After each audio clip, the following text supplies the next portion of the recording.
So this video is about how to add third-party plugins to your FL Key Mini 37, 45, 49 rather, or 61 keyboards, or maybe your Arteria Minilab, or any of the other supported keyboards. I've had a few requests to do this video, and it's been a tricky one because the way I've done it in the past probably isn't the best way to show you. So what I've done is I've adapted my approach, and I'm going to show you 3 different approaches to achieve the same thing. Now I can only show you 2 in this video because I've had some issues when I try and mix and match, trying to show you in one video, and I'll show you the other one in a separate video. So what are we trying to achieve? Basically what we want to do is map these 8 buttons along here to these auto map parameters. I'll just point to them with my mouse here. Filter cutoff, resonance, attack, release or decay, modulation, effect level 1, effect level 2, and the relative volume of the plugin. So we want to standardize and have those, so whichever plugin you have loaded, you'll always have access to these parameters. That's the idea of this, without having to do anything.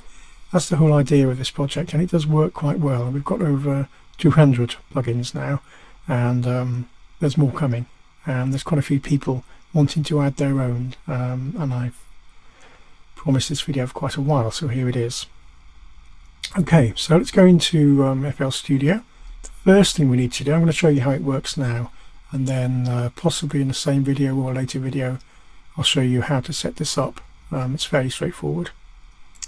So first thing we need to do is replace that sampler one, which is the default, with a plugin of our choice, and I'm going to go load in the Korg Poly 6. When I was in a band in the 80s, this was one of the keyboards our keyboard player had, so I'm reasonably familiar with it. It's a nice keyboard, quite old, a bit like me. And if we now, let me just check actually that I've got this set up. Should have done this first. I have got it set up correctly, so just ignore that. If we reload the script, what we'll see is a whole load of text has just flown by, and this is what we're interested in. This is what the script utility does that I'm going to show you. First thing is the code reference. What's the code reference? That's the thing that uniquely identifies this plugin, and it goes into the community spreadsheet. Let's just go back to the community spreadsheet, or let's go to the community spreadsheet, and let's find the Korg Poly 6. Here we are. Let's highlight that line. So in the Korg Poly 6 case, the code reference is just Poly 6, and then these are the parameters we're looking for: cutoff, filter, attack, release, modulation, effects level 1, effects level 2, and the plugin level. And there is some more along this way, fairly self-explanatory, especially when you get further over. Picture of the plugin, that's the image URL, brief description of a plugin, where you can download it from, whether it's free or not, and YouTube video if we have one. And we try and add those for all the plugins, and I'm going to show you why we do that in a bit, but let's not get ahead of ourselves. So we're interested in finding out these numbers.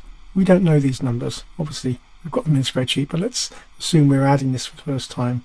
We don't know what these numbers are. How can we get them? Well, what the script does is it tries to take a best guess at what these parameters are, and these are the candidate parameters, which is always going to be a shorter list, and that's always above the list of all the parameters, which you can also look through. Now in the case of the Poly 6, I know there's quite a lot. Some of them aren't used, but let's not worry about that. Let's see if we can make sense of what it's shown us here. So you can see that offset 0, parameter 0, is volume, and that is knob number 8. We want to add this to knob number 8, this one here. So that's fairly straightforward. That's going to be the one. So all we do is go into our spreadsheet, let's bring it back, and the volume where are we? plugin level, interestingly, is 6 on here. Well, I'm going to think it should be 0. This is the kind of thing that happens actually. Let's just go see what 6 is. 6 is voltage controlled sub oscillator, so that's quite useful. That's telling me that the parameters for poly 6 are incorrect, and I'm not going to, I will change them afterwards, but one of the things I've got on my list of things to do is to check all these parameters, because they've been input now for over the last 12 months or so, and they're due some QA, so quite nice that we've spotted one there. But I would say instead of 6, that should be 0. Voltage control filter cutoff, voltage control filter resonance. So I'm guessing probably 6 and 7 are the ones I've used in the spreadsheet here. 7 and 8. Cutoff and resonance, 7 and 8. Oh yeah, that's correct. 7 and 8. Cutoff and resonance. MG level, I have no idea what that is. I don't think it's relevant.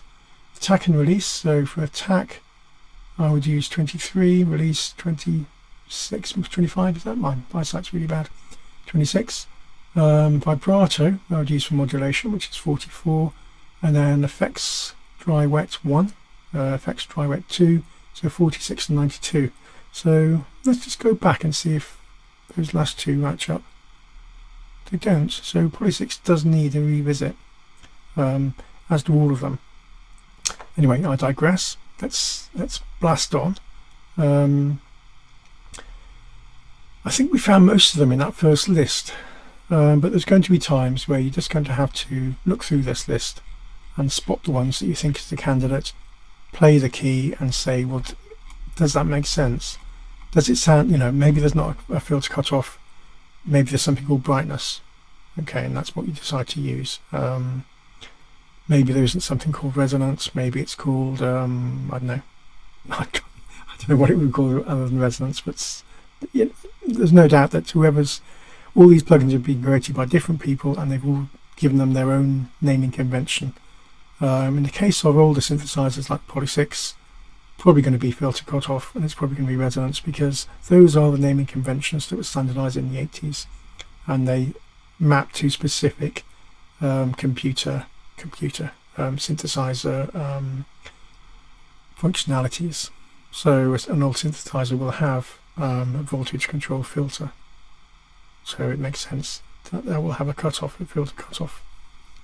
Anyway, I'm starting to waffle. I'm going to show you actually the second way of finding these parameters is actually in FL Studio already. Now if you go into current project, generators, you'll see at the moment I've only got one node, it's called poly 6, and you'll see that these match exactly this second list here. And if I change one of these, I can either change them on here, so voltage control cutoff, I can click on that and I can change it here, and you'll see it will also change on the poly 6 if it's set up with what I'm going to show you in a minute, which is the standard script. This is a special script just for doing this process, but ordinarily if you either do it that way or if you change a parameter on here, it gets reflected in this list, which is quite useful. And the third utility is one that's been written specifically to do that, and actually gives you the offset. So at the moment, if I wanted the filter cutoff and I was only using FL Studio, I'd have to go 0, 1, 2, 3, 4, 5, 6, 7. And sure enough, 7 is I've got on this list here.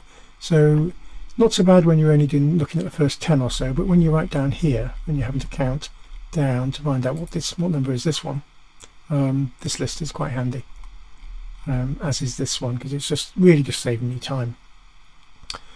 Okay, so I think I've showed you probably what I need to show you, which is how, what we're trying to achieve.